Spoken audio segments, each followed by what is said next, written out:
he has exposed the rank corruption under Manmohan Singh.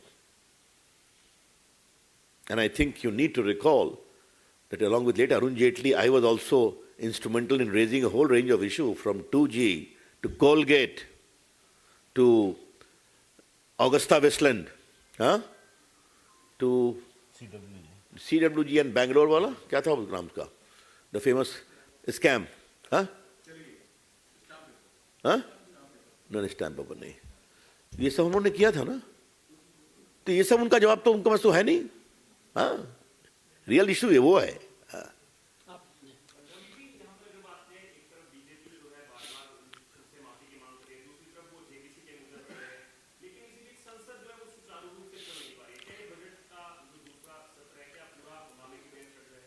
Budget के बारे में जो भी स्ट्रैटेजी होगी वो हमारी सरकार और हमारे पार्लियामेंट्री अफेयर्स मिनिस्टर तय करके बताएंगे आपको. इसका मतलब ये तो नहीं है ना कि राहुल गांधी देश को बेइज्जत करें, झूठ बोल के अपमानित करें, भारत के लोकतंत्र को शर्मसार करें, देश की 40 करोड़ जनता को एक प्रकार से शर्मसार कर हम कुछ नहीं बोले, ये तो नहीं चलेगा ना. That's all. Thank you.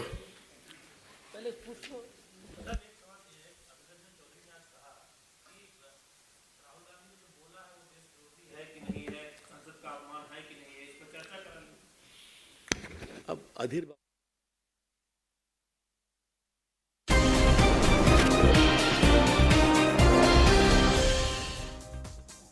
Good evening, hello and welcome. You're watching The Nation at 5 with me, Anusha Soni. Our top focus this hour, you just heard from the BJP, and this continues to be a potboiler between the BJP and the Congress party.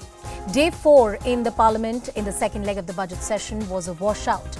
After the washout of the day in the Parliament, Congress MP Rahul Gandhi held a presser and raked up the Adani issue yet again.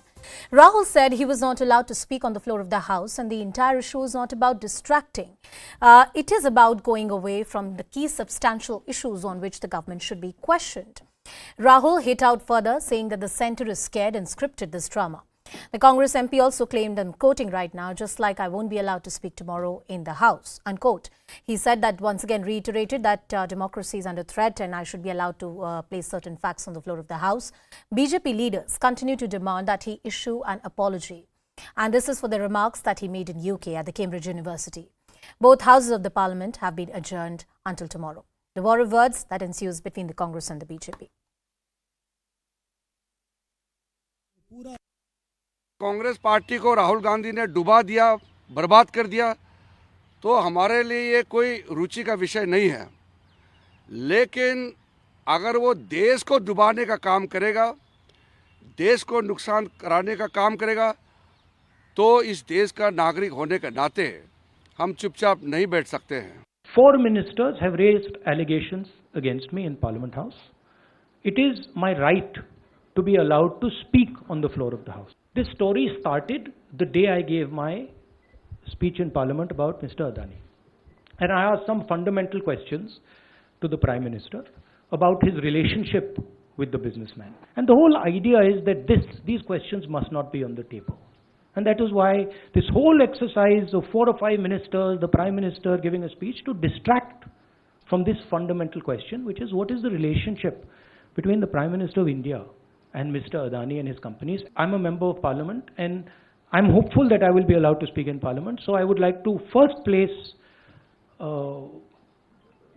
my statement on the floor of the House, and then after that I'll be happy to have whatever discussion you want with me. Well, you heard from Rahul Gandhi. He said that there are certain facts over the Adani issue and he's going to put those facts on the floor of the House. He also in a way said that I will not be allowed to speak in Parliament tomorrow, though I will make an attempt to do so. This is in line with the kind of attacks that the Congress party and the Congress MP has put on the BJP government, including while he was visiting other nations, saying that democracy is under threat. The BJP continues to latch on to those statements and say that the statement of Rahul Gandhi tantamounts to seeking some kind of foreign intervention in India's domestic affairs, and this is something that Rahul Gandhi should apologise for. The Congress party, the principal opposition party, says that this is an attempt or a bid of the present government to distract and deviate from the present issue. As we told you through the day that day 4 has been a washout. You saw the kind of ruckus that ensued in Parliament and more importantly the kind of march that was done by the opposition leaders to the Enforcement Directorate. On the anvil, on the line of attack has been multiple issues when it comes to the BJP, to the government, not just the misuse of agencies like CBI and Enforcement Directorate. Various opposition parties also say that proper discussion will happen on the floor once the government gives an answer on certain important issues that the opposition is demanding an answers to. Amidst this standoff between the Congress and the BJP plus the other opposition parties, the parliamentary work is suffering. The legislative business, which is about over 3 dozen, roughly about 3 dozen bills which are pending for legislative understanding and some kind of deliberation, all of them are pending. Our senior editor Pallavi Ghosh with us on the broadcast. Pallavi, what do you make of the tone and tenor in which Rahul Gandhi spoke? What are we likely to witness tomorrow? Well, he clearly has put the ball in the court of the government and the speaker, because he said that, in a very short statement that he issued, he said because he's a member of parliament and because the parliament session is on and 4 of the ministers took pot shots at him on the floor of the house, it's only fair and it's my right that I should be allowed to speak on the floor of the house. So what is he doing over here? One, he's searching for an opportunity where he can speak on the floor of the house, and he's pretty much going to repeat what he has been saying outside: the death of democracy, mics being switched off and so on and so forth. But should he not be given permission to make a statement and stand up and do so, then he's going to turn around and say that this is exactly what I was talking about. Opposition leaders are not given an opportunity to speak. So I think if Rahul Gandhi is given a chance, even if he's not given a chance, that's going to be yet another tug of war between the government and the Congress party. Pallavi, do you see a shift in the strategy of the Congress party when it comes to such issues? I remember chatting with you on this issue multiple times, and you pointed out how on national security, when it comes to this entire discourse about the image of the country abroad, the Congress party, which was often seen on a very defensive footing, this time has decided to take it on the offensive, questioning the government digging its heels. You're absolutely right, Anusha. I think the Congress party understands the pitfall of being caught on the wrong side of the narrative. So what they're also doing is that through the social media, they're trying to gain traction and trying to point out the fact that if you expect an apology from us, then you also need to expect an apology from the Prime Minister, because when he would go abroad, he would kind of attack the UPA government, his predecessor, Dr. Manmohan Singh, and you can see those clips that they repeatedly play out. And therefore, you cannot have a selective outrage. The Prime Minister too has maligned the reputation of the country. So the Congress doesn't want to be caught on the back foot. The Congress clearly wants to make it out the fact that the BJP is as much guilty, if that is what you want to call the Congress party. Pallavi, the legislative business is suffering. If I'm correct, about 35 bills that require the attention of the parliament and the parliamentarians. What kind of key agenda the government wanted to pursue, and in this political slugfest, in this political tug of war, what kind of legislative business is taking a backseat? So, well, 2 important issues are most important in that sense. One, of course, is a data protection bill, which is pending and which is something which the government really wants to take up in this session. But more than that, a vote for the budget, which I think is a constitutional requirement. So the opposition parties are likely to kind of, be calm over this and allow it to be passed, because it's a contingency fund which needs to be taken care of. But beyond that, I think tomorrow or Monday could be a very important day. If not tomorrow, if Rahul Gandhi is given a chance to speak on Monday or not given a chance to speak on Monday, I think it is going to be a turning point into what is going to be a confrontational relationship or equation between the government and the Congress and the opposition. Thank you, Pallavi, for getting us all those details. We'll continue coming back to you. Pallavi Ghosh, tracking all the developments coming from the floor of the House. Mr. Desh Ratan Nigam, who's a lawyer and political analyst, is joining us on the broadcast. So thank you so much for speaking with us. The Congress party and Rahul Gandhi continues to reiterate that there are important questions that the opposition parties want to ask the government. And if there are about 3 ministers who have made a statement against Rahul Gandhi, then he should be allowed to speak on the floor of the House. I'm getting the how do you see the statements made by Mr. Rahul Gandhi? George Kurian is also joining us on the broadcast. Good evening to both of you. First to Mr. Desh Ratan Nigam. Please go ahead, sir. In fact, Anusha, nobody stops Rahul Gandhi from speaking in Parliament. Only thing is that there are protocols and procedures. There are listed business in the House that has to be taken up first. He has to move a motion, take a specific permission from the speaker, and then do it. And that can only happen when the listed business of the House, in both the Houses of Parliament, will be finished. Then only this will take it up. And the data protection bill or the passing of budget is far more important then the reply of Rahul Gandhi as of now. Once that gets over, then probably if he makes a request through a motion, makes an application to the Speaker of the House or the chairman or deputy chairman of the Rajya Sabha, then that matter can be taken up afterwards. First, the listed business have to be completed. Nobody will stop. I think this is kind of a misnomer that he is being stopped. No, but Mr. Nigam, the argument run on both the sides. I mean, if it's a misnomer, why did we have the top ministers speaking on this issue? That's what the Congress party is saying, that if the ministers could speak on this issue, then it's clearly not a misnomer and I should be allowed to give my side of the story too.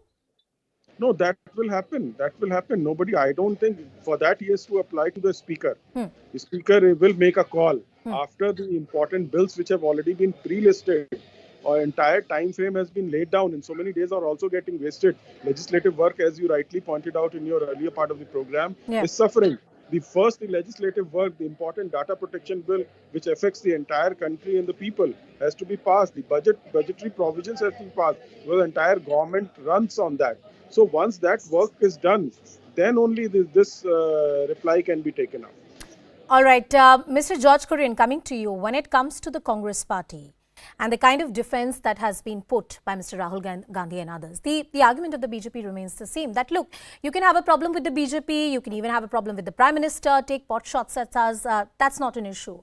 But you can't go on foreign soil and seek foreign intervention, question the Election Commission or the Supreme Court. Key democratic institutions cannot be questioned by the opposition parties on foreign soil. That line of the BJP, they continue to be persistent on that. For the benefit of your audience, let me make it very clear on CNN right now that if the BJP feels and is certain that Rahul Gandhi has violated any Indian law or any constitution as a member of parliament, they are free to go ahead and challenge him in court. The BJP today has all the state machineries and all the central agencies with them. What is stopping the BJP? Just creating a ruckus in the parliament and spoiling the business which is at stake at this point in time. There are so many legislative bills and they need to do the answering for so many ministries and departments. So what I'm trying to put across to your viewers is that, this is nothing but an attempt to distract and divert the attention from the Adani issue.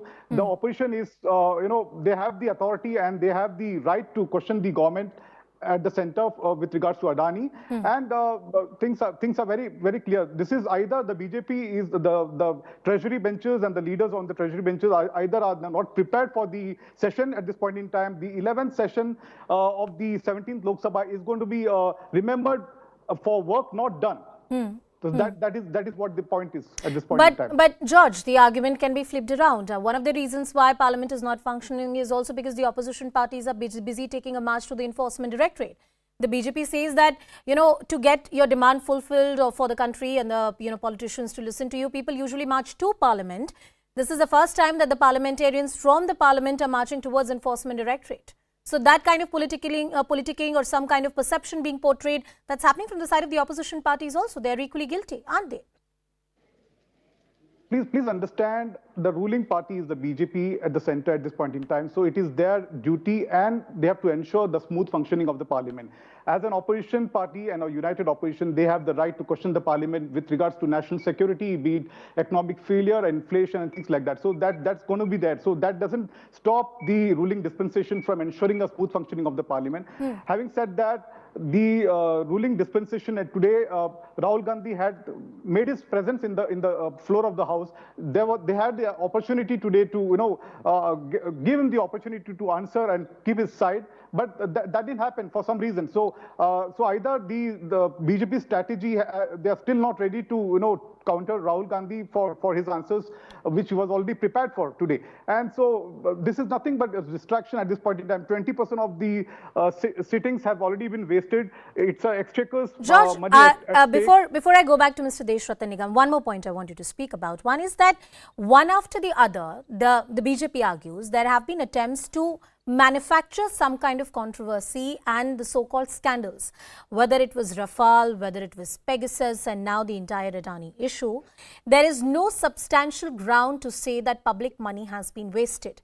In fact, it has been argued that the exposure of the state-run public sector undertakings is less than about 1%, and hence there is no plausible ground why Parliament should be disrupted on this issue. Has the opposition really been able to get this narrative right to their electorate that there is some kind of wrongdoing? Because it seems like this is just an echo chamber for the opposition party and not really a resonance on the ground with the people or the electorate. Yes, Anusha, in fact, what the opposition is doing is, which is actually quite shocking, that the entire opposition is getting united because they are suffering corruption charges. They have to face corruption charges, and this is for the first time in India, the opposition is coming on account of corruption. If it was opposing some kind of a policy or finding policy drawbacks or difficulties, the one can understand.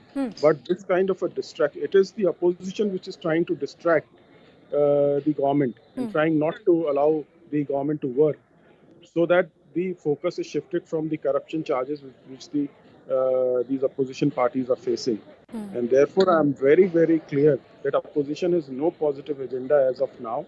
And once that happens, then But Mr. Nigam, to be fair, the job of the opposition is not to compliment the government. The job of the opposition is to question the government and to ensure that they are accountable and held accountable to all things possible. Opposition will ask questions, opposition will disrupt. That's what the BJP did when they were in opposition. So why crucify Congress or any other political party for doing their job as an opposition party? See, if one acts as a constructive opposition, I don't think anybody would mind. Please ask tough questions. Nobody minds giving answers to them. The main focus of the opposition should be the inflation and also the unemployment. And on those two counts, I can easily reply. Look at the EPFO data which is coming out, which says 58.8% increase in the new registration, which means increasing of the employment rate in India. Yes, we went through difficult times in pandemic, but then the issue also arises that the entire world is suffering. Today, look at the inflation even in US, which is much higher than in India. Look at the European Union's inflation. Look at Pakistan's inflation. They all are running in double digit. Even to some extent, it is about 33%. Talk about Adani. And therefore, and I'm coming to Adani also. Adani is an issue which depends on the stock market and the vagaries of the stock market, and people like me and you who invest in the stock market are aware of the dangers of the stock market. And please remember what is happening in US now. 2 banks have already crashed and one is already going to crash now. Indian stock market is holding its ground firm, very firm. So it is Adani's own money which has gone down. It is not public's overall money, and it's coming up again. It's a hit job by Hindenburg. We all know it's a hit job by Hindenburg. They are short sellers. They make money out of the misery of the companies. They make a false report even in electrical vehicle market in US also. They made a similar report. And there are 3 prosecutions pending against George, a quick point from you. Over this Adani issue. I would like to clarify here and make it clear that the opposition, the intent of the opposition is not to disrupt the House and get the House adjourned. It's the other way around. The ruling dispensation today, for some reason, I'm not very sure. Either they're not prepared to counter all the ministries and the answers to the departments. So they're trying to make Rahul Gandhi an issue and try and adjourn the House for some reason. So it's unfortunate that the relevance and significance of the Parliament is going to lose if this is the case. Mr. Nigam, when it comes to what was the exposure of PSUs when it comes to the Adani issue, yes, it was less than 1%. The argument that the opposition parties are raising is much broad. They are saying that the regulators did not do their job properly because there was some kind of pressure that they were under. And more importantly, the Adani stocks were inflated. The regulators knew about it, and there was no proper action that was taken from their side. And in fact, the Supreme Court committee that has been formed is rather on this macro issue, that are the regulators here in India doing their job properly? And that's what the opposition is demanding answers on. Anusha, in fact, most of the information on which the opposition or the Hindenburg is relying was already available on public domain. And in the return of the company of the Adani Group with the registrar of companies. So though that information has already been seen through by the ROC, SEBI and everything, they did not find fault with it. Yes, Supreme Court is going into that issue. Fine, let things be in black and white. Yeah. But agencies have been working and they are doing their own job. And this information could be accessed through ROC's office or other statutory where you have to file your returns or income tax. In income tax also you have to file. All returns have to be filed by companies. So nothing was detected. This was a hit job. So that you shoot and scoot, and the moment the prices go down or the new FPO which was launched, and then you make money. Well, and make money. Mr. Nigam, I believe on this particular issue, either if you call it a hit job or you say, there's something very wrong about it and fishy about it, I think it's a catch-22 on both the sides. The job, I believe, of any journalist is not to defend a particular company or B company.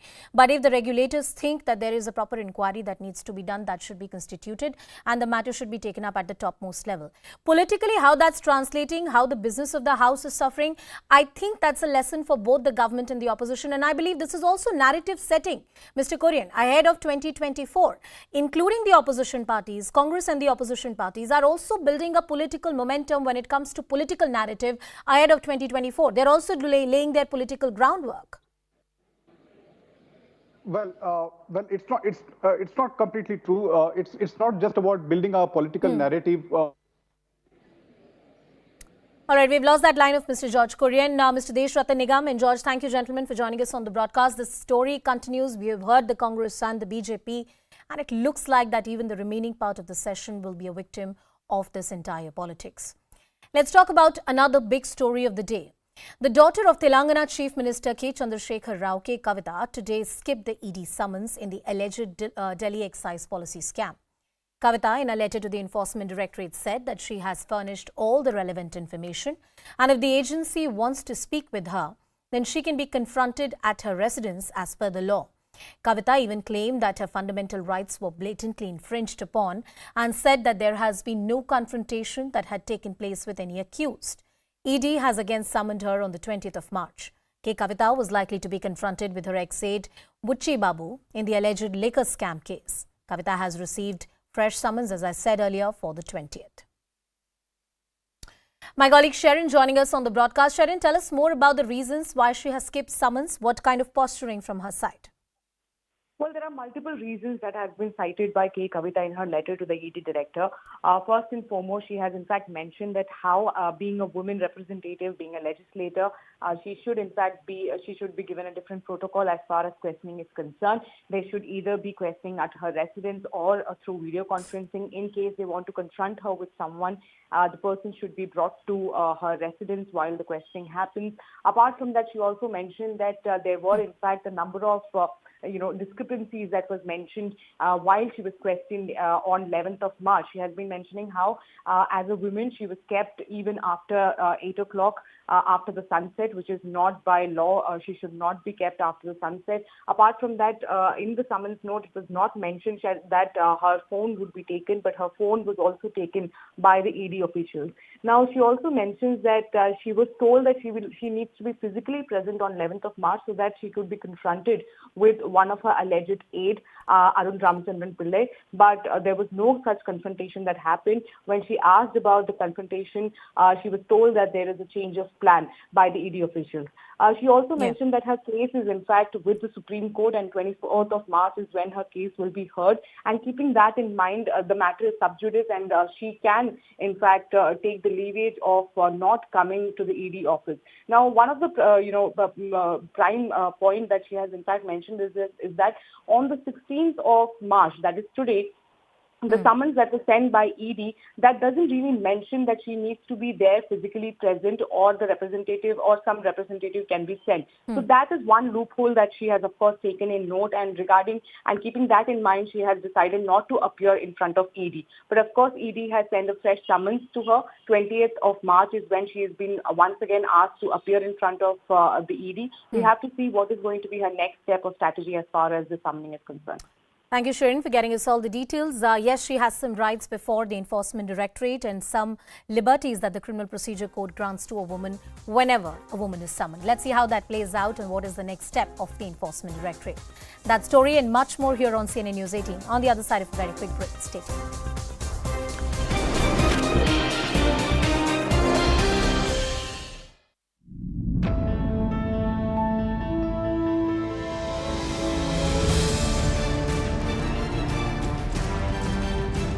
even as the opposition parties like yourself came together with the Congress party, the one thing that stood large is that even the opposition is not united as far as this JPC demand is concerned.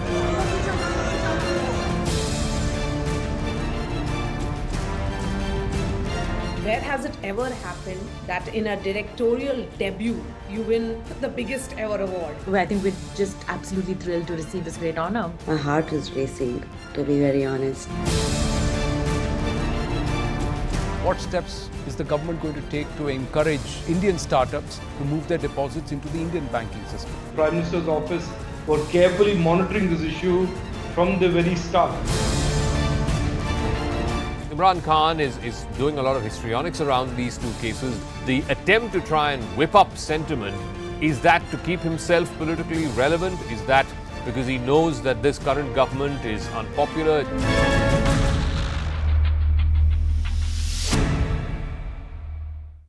It shouldn't devolve into a Cold War. But do you believe that this might actually be the start of a new Cold War?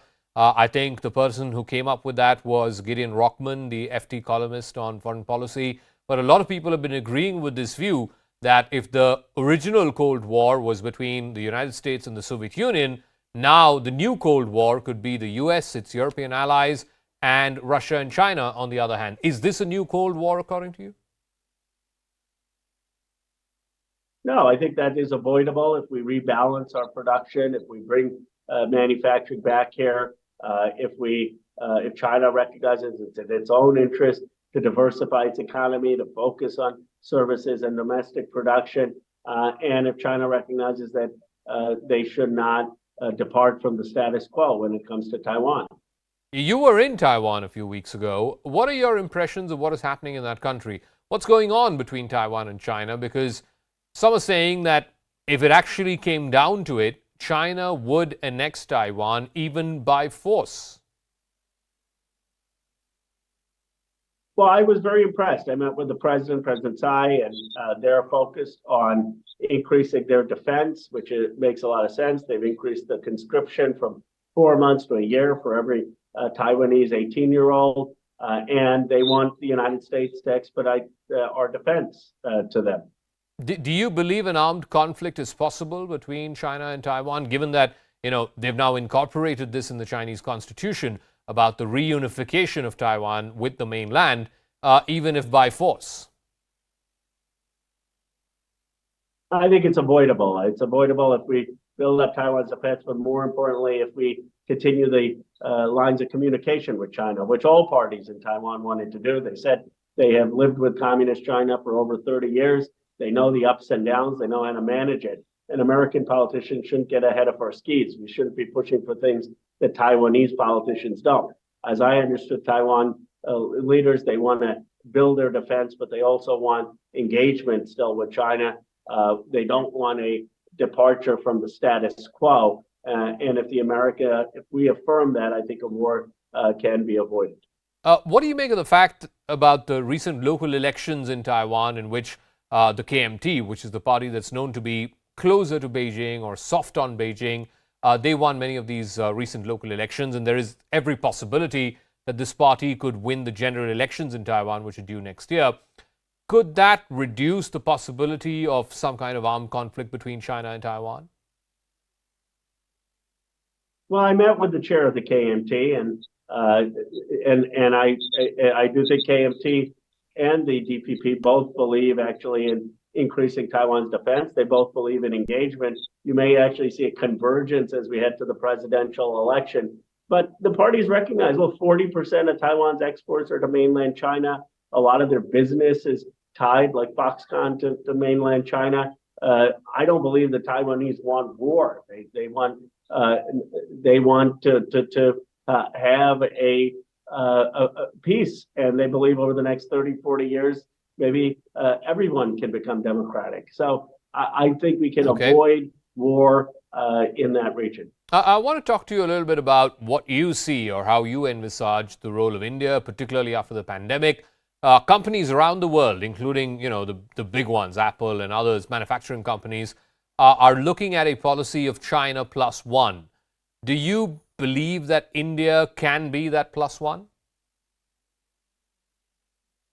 Well, I believe that when it comes to the Asian base for manufacturing, India can be a significant player there. And it's going to be a challenge. I mean, we already see Foxconn making a big investment in India. Of course, geographically, Vietnam is closer to the China supply chain, so India's going to have to build out the supply chain. They're going to have to streamline some of the local regulations and assure foreign investors that it's a good and safe place, an easy place to invest. But there is that prospect for India to build its manufacturing capability, and that also will help it in terms of not being as dependent on Russian arms if it builds its own defense manufacturing capability. How do you see India's role in the emerging geopolitics, particularly in the context of the Russia-Ukraine war?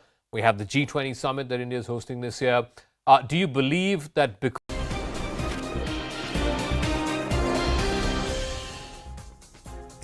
Welcome back, and let's cut across to some mega exclusive details that we get for you here on CNN News 18. The New Delhi has invited Pakistan's Defence Minister for the SCO meet. India right now holds the presidency of the SCO, which comprises of China, Russia, India, Pakistan, Iran and other Central Asian countries. The sources within the Pakistan government indicate that Defence Minister Khwaja Asif is likely to visit India with a message of peace, quote unquote. The Pakistan government has not yet taken any official decision that can be communicated whether Defence Minister Khwaja Asif will attend these meetings in India or not. The Pakistan Foreign Office has emphasized that decision will be taken at an appropriate time. You also have Pakistan Prime Minister Shehbaz Sharif, who is willing to resume trade and ties with India. Sources in Pakistan indicate that Prime Minister's office claims that Defence Minister will go to India with a message of peace.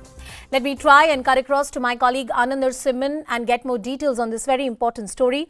But SCO is very critical for the regional cooperation. It comprises of important powers across the world, including China and Russia. And there's an invitation that has been sent across to the key dignitaries from across, all the partners of the SCO. More importantly, it's expected that Raksha Mantri Rajnath Singh is likely to host this meeting and chair this meeting as and when it happens in the country. Anand Narasimhan with us on the broadcast. Anand, what are the sources indicating?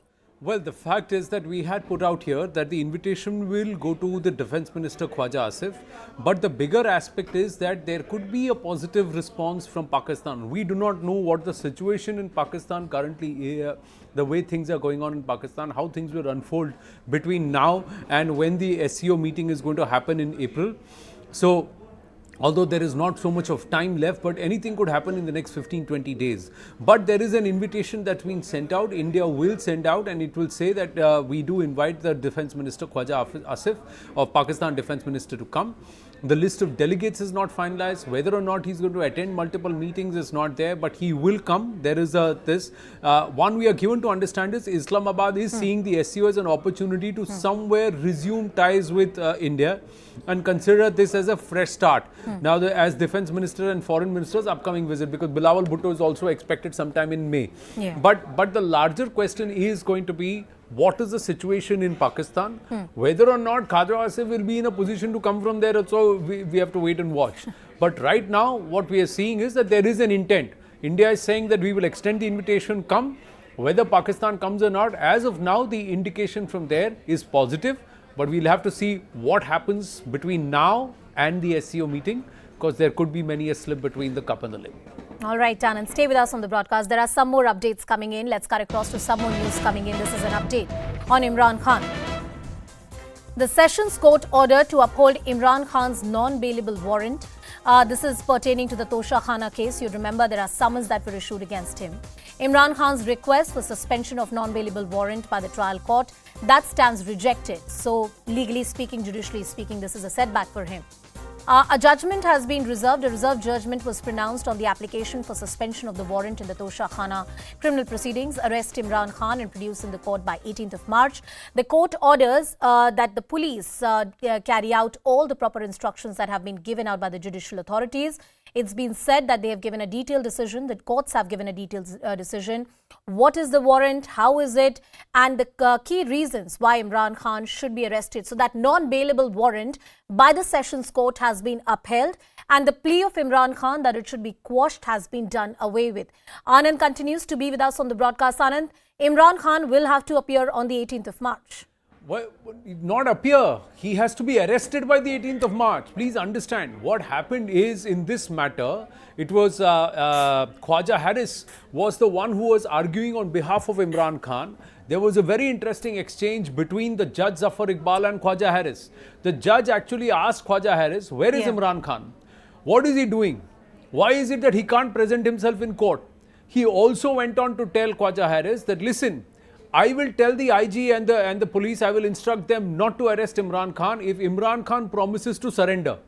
If Imran Khan says and gives an undertaking, if you can give me an undertaking that he will surrender on a particular date and time, I will tell the cops not to go ahead and push for the arrest. That's where the matter stuck. Because what the Khwaja Asif was saying is that Imran Khan is going to present himself on the 20th anyways, 19th or the 20th. So why can't you wait till then, suspend his arrest till that time?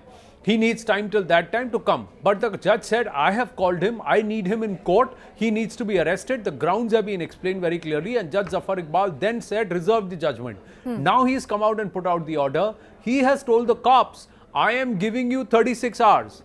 By the 18th of March, he needs to be arrested. That's by day after tomorrow. By Saturday morning, they want, the court has said, you need to arrest Imran Khan and you need to bring him here. So this is a huge setback for Imran because the court had said, you surrender, I will hold back the arrest. But now they have told the cops, here are your orders. Starting the evening of 16th of March till the morning of 18th of March when court begins, you need to arrest Imran Khan. So in the next 24 to 36 hours, Imran Khan could be arrested in this Toshakhana case. Anand, there are multiple cases and, trials which may begin against Imran Khan. There's a lot of legal heat here he's facing right now.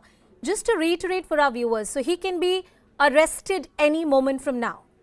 Yes, he can be in the Toshakhana matter. See, there are multiple cases. There are some cases where he's got bail. Some cases there has been a suspension of arrest till the 20th. In other cases, there has been a suspension of arrest till the 19th.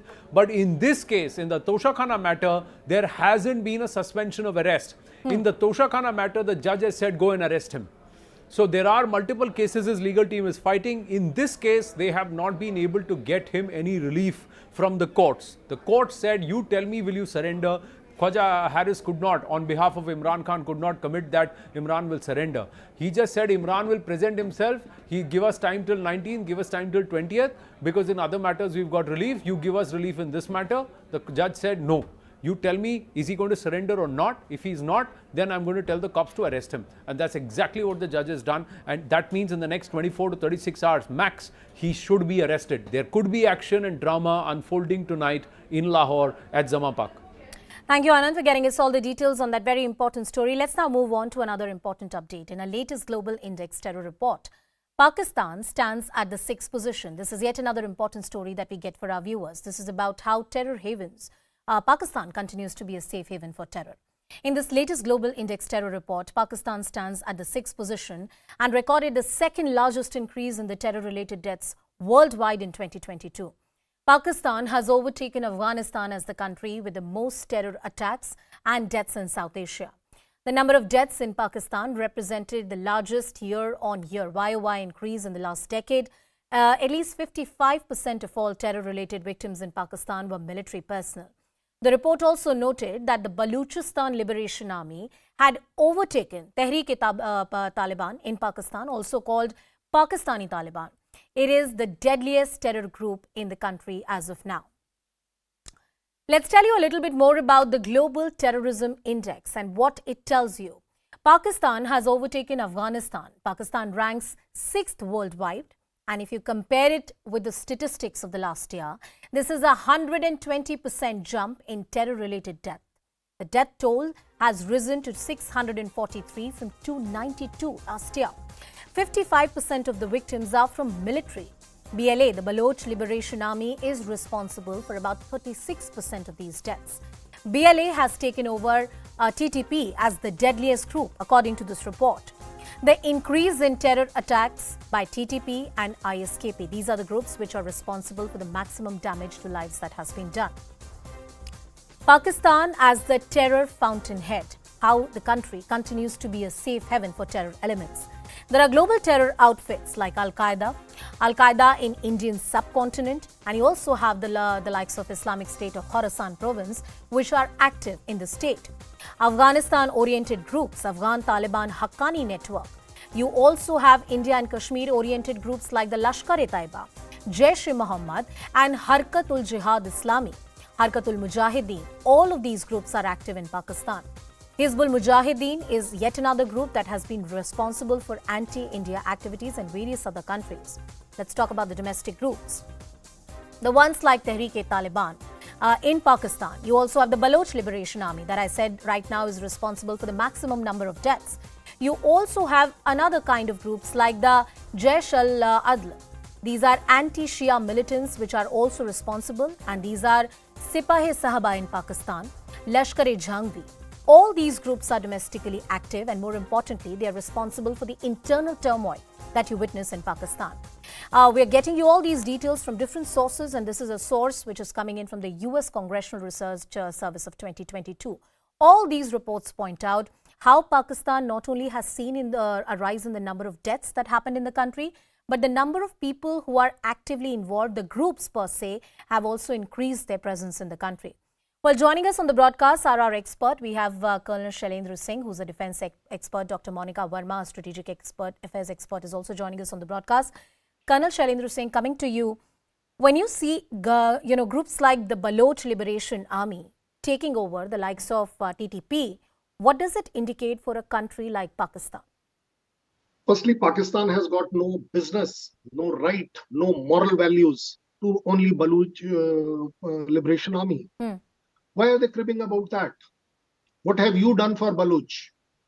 Why have you not given them a due humanitarian respect which they deserve? How you have been suppressing them? Anyway, that is a blame game. Allow me, you have named a number of organizations which are there operating from Pakistan. You just name one which is not operating from Pakistan. Worldwide. Let's do a very fair analysis and let us be fair to Pakistan. What is Hafiz doing there? What is Masood doing there? Why all unfortunate, I'm using the word unfortunate, names of international terrorism only existing in Pakistan? Why? There has to be a reason.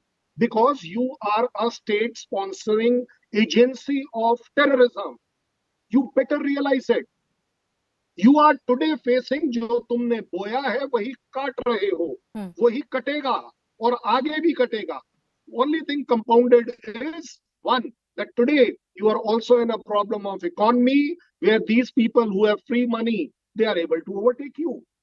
Our whole worry in India is that Pakistan should not go down to the hands of terrorists the way probably Afghanistan did go. That's our worry. And we have been trying to explain it to all the panelists of Pakistan, which they say, no, we are all hunky-dory here.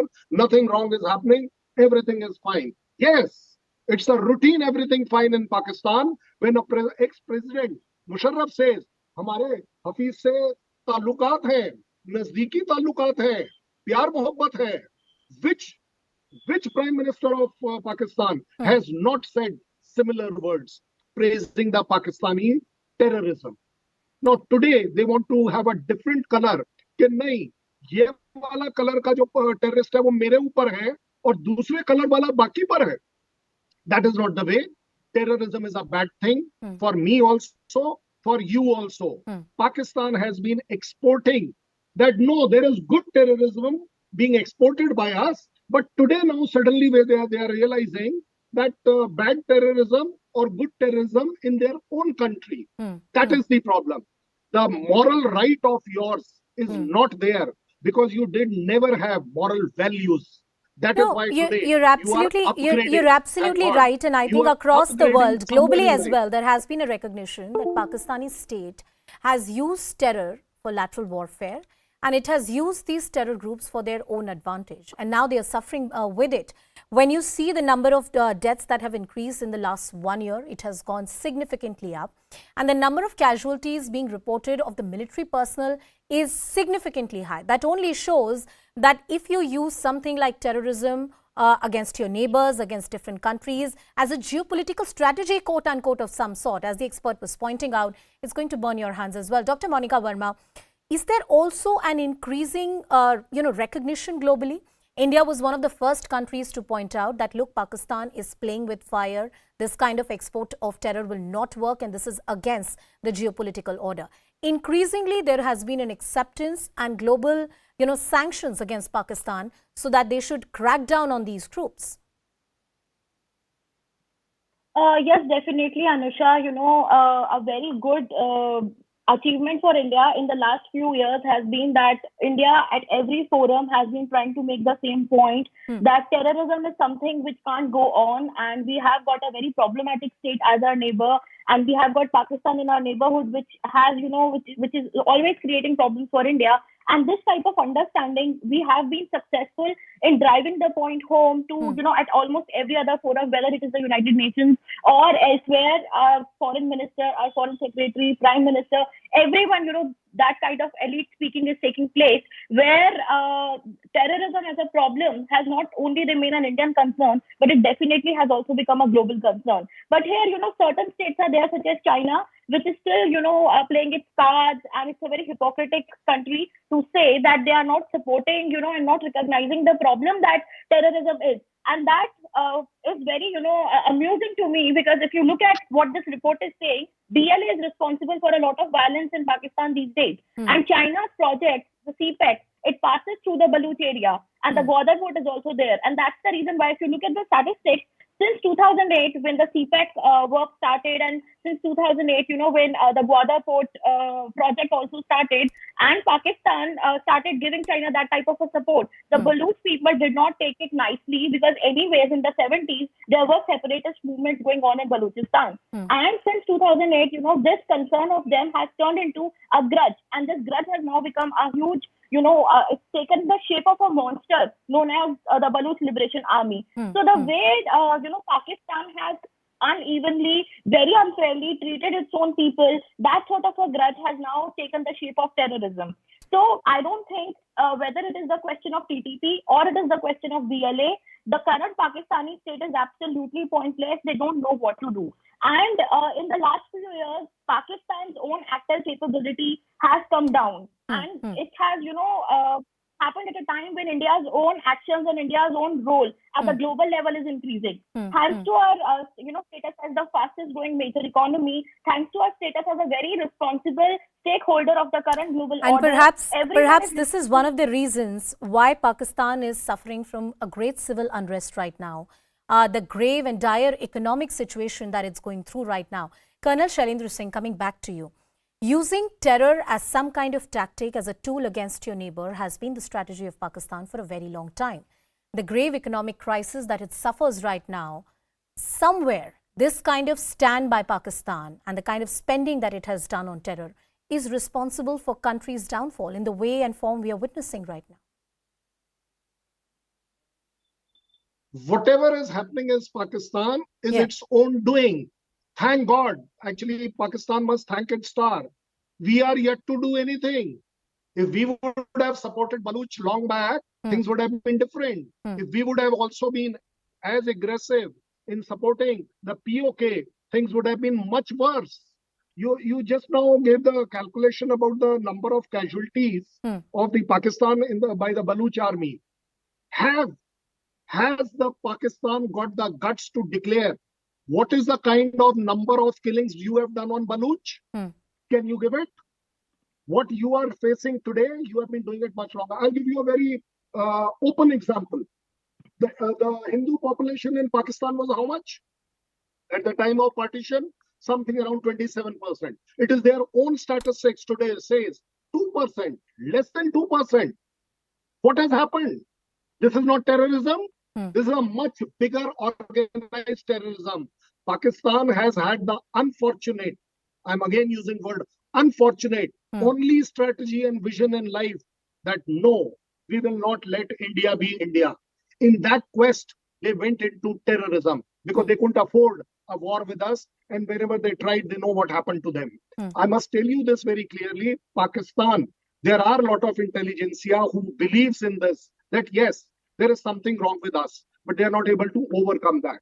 When you are calculating as Pakistan, the number of casualties on you, it is not even 1% of what casualty you have brought down on the world. You are the terrorist. That is why you are being called as mother of terrorists, hub of terrorists, everything to do with terrorists. You got no business to cry today. Because somewhere you have upgraded yourself to the 6th position in the world to suffer terrorism. It will. अगर हफीज को अपनी गोद में बिठाओगे तो आप क्या सोच रहे हो कि आपके पेट में चाकू मारने के लिए कोई पड़ोस से आएगा? Well, if your strategy is to bleed your neighbor by 1,000 cuts and create unrest in the neighboring areas, clearly it's going to come and haunt you one day, and that's exactly what's happening with Pakistan right now. That report pointing out in the rise in the number of terror deaths that have been witnessed in the country. Thank you, sir, for joining us on the broadcast. I also thank Dr. Monica Verma for joining us on the show, the experts getting us their view. We'll continue talking about this and much more on the other side of a very quick break. Stay tuned.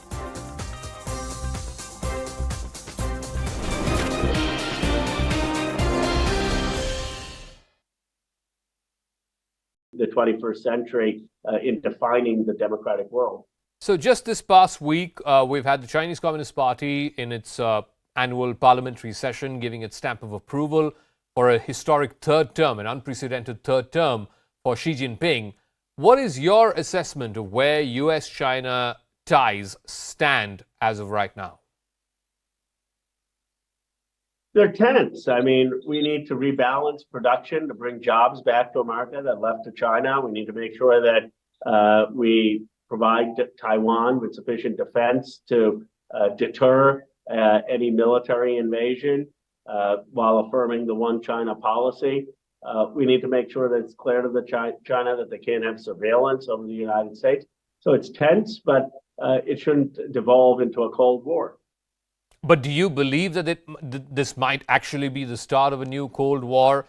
I think the person who came up with that was Gideon Rockman, the FT columnist on foreign policy. But a lot of people have been agreeing with this view that if the original Cold War was between the United States and the Soviet Union, now the new Cold War could be the US, its European allies, and Russia and China on the other hand. Is this a new Cold War according to you?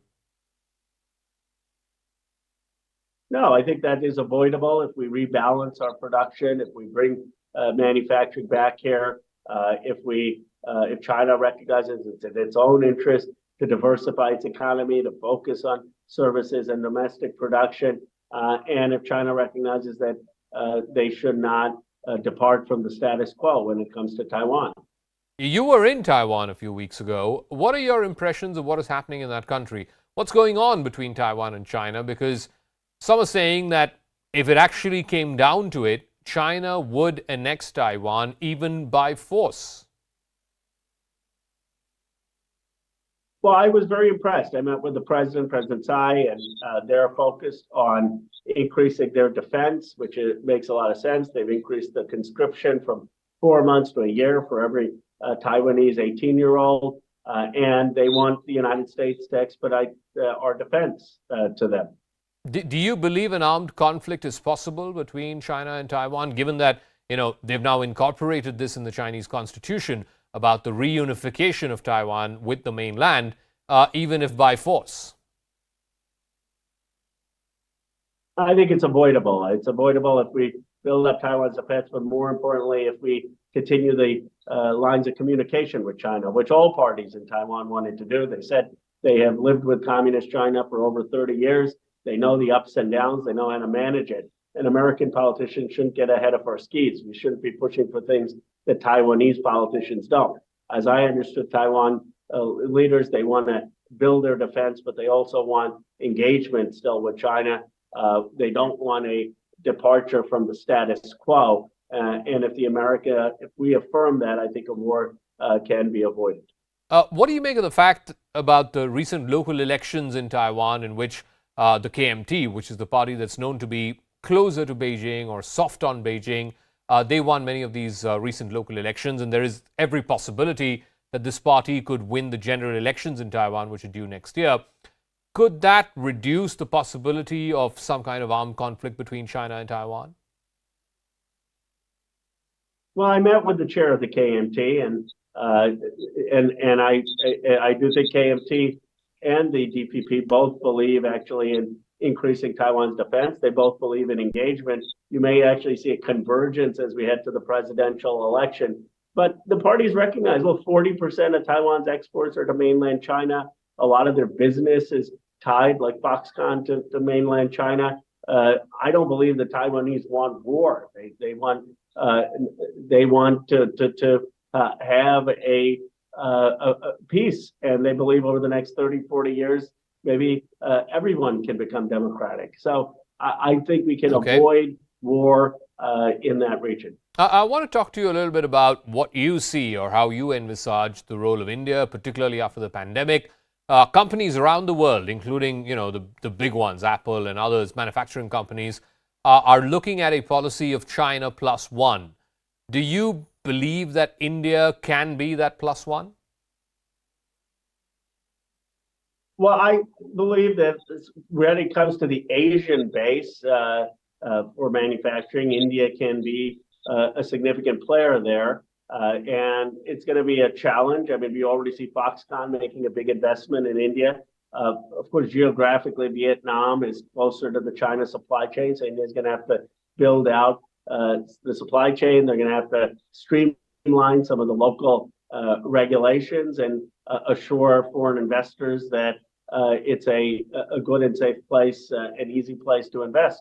But there is that prospect for India to build its manufacturing capability, and that also will help it in terms of not being as dependent on Russia.